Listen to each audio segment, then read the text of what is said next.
In today's video, we'll be looking at 10 surprising creation stories according to different religions. Creation stories often form the basis for many religions around the world, utilizing strong storytelling techniques to explain complex moral and spiritual quandaries. But they all seek to explain the same things. Where did everything come from and why? Welcome back to FTD Facts. I'm Sarah Carvalho, and today I've got a list of the top fascinating creation stories from around the world. Starting off at number 10, we have the Proto-Indo-European creation story. In this myth, Ymir was the first being in Norse mythology. The myth teaches that Ymir is sacrificed, killed by Nordic god Odin out of jealousy, and dismembered. Ymir's body parts are then used to create the universe. This is described in the unnamed collection of Norse poems. From Ymir's flesh, the earth was created, and from his sweat and blood, the sea. Mountains from bone, trees from hair, and from his skull, the sky. And from his eyebrows, the blithe gods made Midgard, home of the sons of men, and from his brains, they sculpted the grim clouds. Alright, let's take a look now at the Cherokee creation story. For the Cherokee, the earth was a mere island floating in a big ocean. It hung from 4 cords and the sky formed the ground, but the darkness made it impossible for the animals to see. So the sun appeared to help them find their way. There were 7 days and 7 nights, and God instructed the animals to stay awake. Some could not and fell asleep, but to those who stayed awake, God gave them the ability to see in the dark. Up next, we have the Hindu creation story. Now, for Hindus, there's not just one story of creation, but multiple creation stories that tell of cyclical creation and destruction. The story of Vishnu is one of these creation stories. There was a very large cobra floating along the ocean. Within its coils was a sleeping Vishnu. Suddenly, a lotus began growing from Vishnu's navel. When the lotus had bloomed, it is revealed that Brahma, a 4-headed demigod, was contained inside. Brahma decided to split the lotus into 3 separate portions. One part of the lotus became the heavens, the second piece became the sky, and the third part became the earth. He then created birds, fish, trees, plants, humans, and other animals to reside on the earth. Up at number 7, we have the story of the Celtic mythology origin. Celtic mythology states that Ioka, a white mare, became pregnant with the first god Cernunnos after eating berries. It was said that Ioka's birth was so painful, she ripped off bark from a nearby oak tree and cast the bark into the ocean. This created the giants of the deep waters. Her offspring Cernunnos became very lonely and decided to make Ioka pregnant again to create other gods and goddesses. But they were bored and wanted to be worshipped, so from that same oak tree, they removed bark and formed the first man and woman. Soon after, Cernunnos created an entire forest of creatures for the first man and woman to live among. Next, we're looking at the HOPI creation story. Taioa, the only creator, created Sotungnang and instructed him to gather water to make the sea on the solid worlds and air to make winds.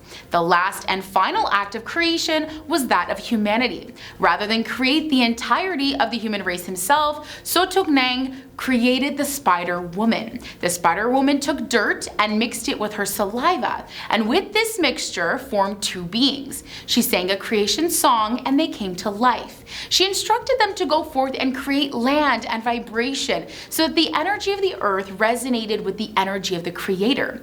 After this instruction, the spider woman created plants, trees, and animals. Her final creation was man. She mixed her saliva with yellow, red, white, and black earth and formed 4 men and 4 women. Their only instruction was to respect Taioa and all he had created. Up at the halfway point in today's video, we're going to look at Greek mythology creation story. There was only vast emptiness at the beginning of this Grecian tale. The only thing in existence was a black bird named Nyx. Nyx laid a golden egg and sat upon it.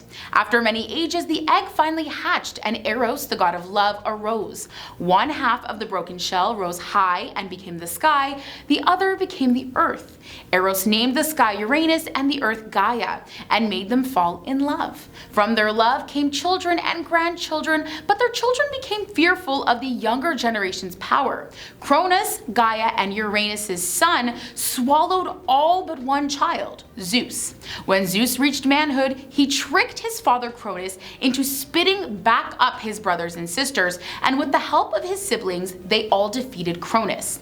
With the release of the younger gods, there remained only two things missing: animals and human beings. Zeus instructed his two sons, Prometheus and Epimetheus, to descend to earth and create man, animals, and give them each a gift. Prometheus set forth to create man, and Epimetheus began to create animals. Moving on to the Mayan creation story. In Mayan culture, Tepeo the maker and Gugumatz the feathered spirit created the world with their thoughts, and they created beings that looked after their creation. First, they made animals of the sky and land, but needed a being that could properly communicate, so they made man. They made him out of clay, but he crumbled apart. Then they tried making him out of wood, but they found that he was empty-headed and empty-hearted. Finally, they made him out of corn, and he was empathetic and intelligent. Who would have thought corn was the key? Alright, up at number 3, we have the Daoist creation story. Within a chaotic universe grew a large black egg. Within the egg, Pangu slept for over 18,000 years, and during this time, the egg balanced both yin and yang until Pangu awoke. Pangu realized he was trapped and broke apart the egg into two separate pieces, splitting up yin and yang. The upper half of the shell became the sky, while the lower part became the earth. The farther he pushed them apart, the taller he grew. Another 18,000 years passed by, and Pangu died. His body fell, and different parts of his body became different parts of the earth. I'm finding some similarities here to other stories, right?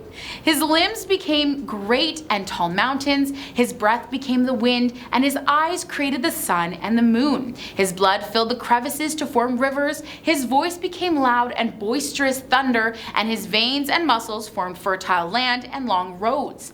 The parasites that inhabited his body scattered and became human beings. Now, respectfully, I'm not sure how I feel about the idea of human beings being compared to coming from parasites. How about you? Alright, up next we have the Pelasgian creation story.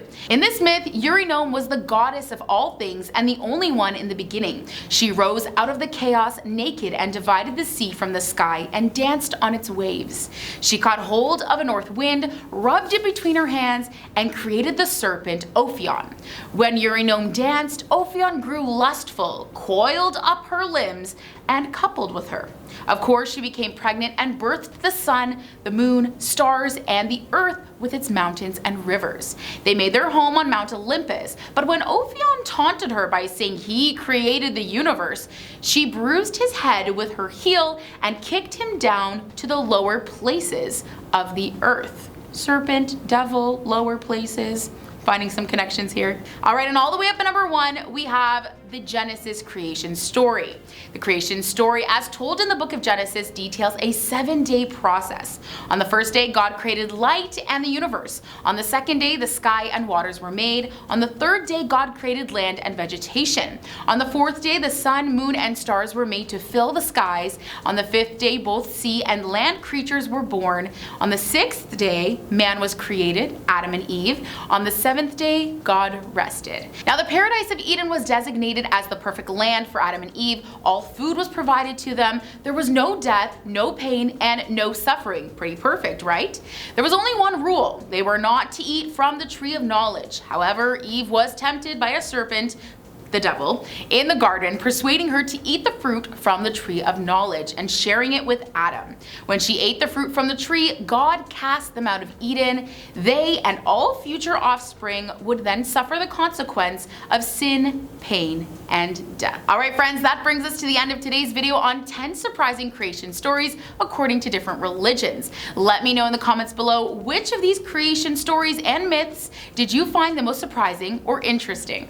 Anyways, thanks for watching, like, subscribe, and we'll catch you right back here next time for more facts. See ya!